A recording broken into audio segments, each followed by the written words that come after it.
हर व्यक्ति के जीवन में उतार चढ़ाव आते ही रहते हैं।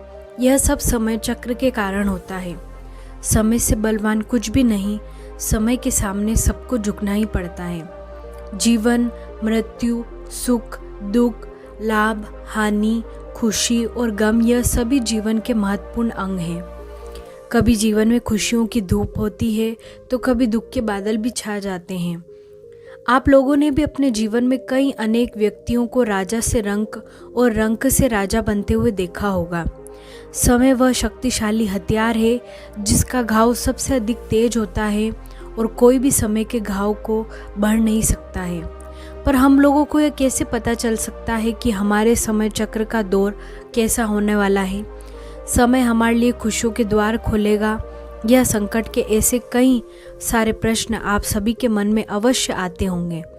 जब नारद मुनि बैकुंठ धाम पहुँचे थे तब उन्होंने भगवान श्री विष्णु से इन संकेतों के बारे में पूछा था। तब भगवान श्री विष्णु जी ने उन्हें बताया कि वह स्वयं मनुष्य के पास कुछ ऐसे संकेत भेजते हैं जिससे वह अपने आप आने वाले समय के बारे में जान सकते हैं। वह संकेत प्रकृति द्वारा, पशुओं द्वारा, शुभ संकेतों द्वारा तथा मेरे भक्तों द्वारा भी मिल सकते हैं। इसके लिए मनुष्य को केवल उन संकेतों को समझने की आवश्यकता होती है। तो चलिए आपको उन संकेतों के बारे में बताते हैं जो स्वयं भगवान श्री विष्णु जी ने बताए हैं।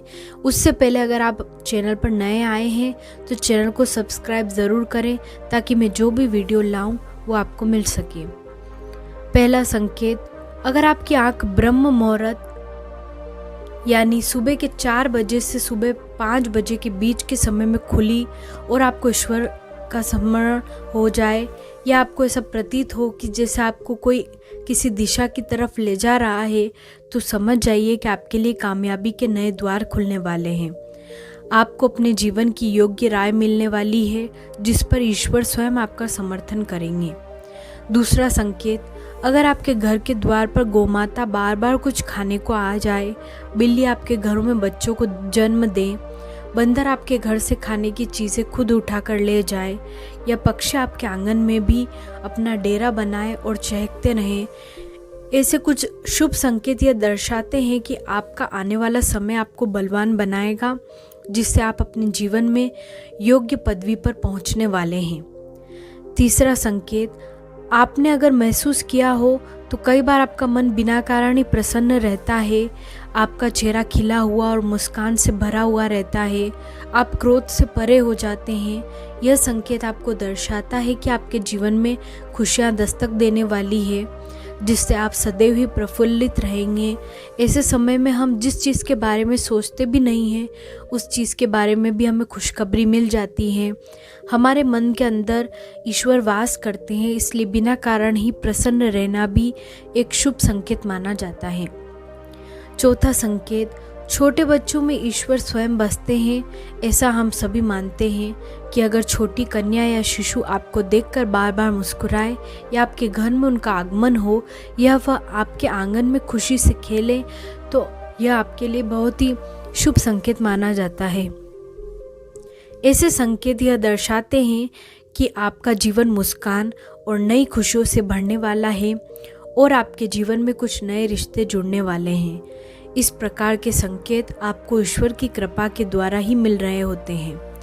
पांचवा संकेत, कई समय से चल रहे खर्चे, अकारण आने वाले संकट अचानक के टलने लग जाए या धन के नए स्रोत खुलने लग जाए तो इन संकेतों को समझ जाइए कि आपको बुरा वक्त अब खत्म होने वाला है और धन अब आपके घर में अवश्य टिकेगा और माँ लक्ष्मी का भी आगमन आपके घर में ज़रूर होगा।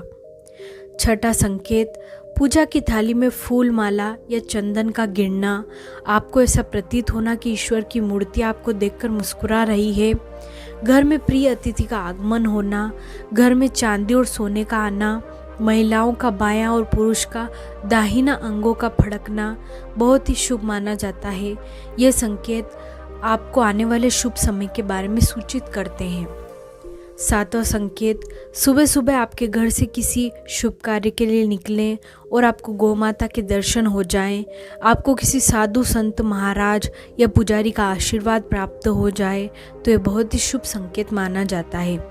इसका अर्थ यह है कि आप जिस काम के लिए निकले हैं वह कार्य अवश्य सफल होगा। किसी भी धर्म पर विश्वास रखने वाले हर व्यक्ति को यह यकीन रहता है कि इस संसार में भगवान हैं। ऐसा मानने वाले को आस्तिक कहा जाता है। हम देखते हैं कि भगवान द्वारा बनाए इस संसार में कई अद्भुत चीज़ें हैं। इनमें इंसान के इस्तेमाल की हर वह चीज़ है जिससे उसे ज़रूरत है, यानी जो भी हमें चाहिए वह सब हमें इस प्रकृति से मिल जाता है। इसी तरह व्यक्ति के अच्छे और बुरे समय का भी बड़ा महत्व होता है। यह सब भाग्य पर निर्भर करता है, लेकिन हमारे भाग्य में जो भी घटित होता है वह भगवान द्वारा निर्धारित होता है और भगवान अपने हर भक्त को उसके जीवन में घटित होने वाली अच्छी और बुरी हर घटना या समय के बारे में संकेत भी देते हैं। लेकिन शर्त यह है कि हम उन संकेतों को समझ सकें। अगर हम उन संकेतों को समझ लेते हैं तो हमारे भविष्य के बारे में भी समझ सकते हैं। यद्यपि कर्मों का फल हमें अवश्य ही भुगतना पड़ेगा, इसलिए जब हम किसी को दान देते हैं तो सोच समझ कर दें, क्योंकि एक दिन हमें वह डबल होकर मिलेगा।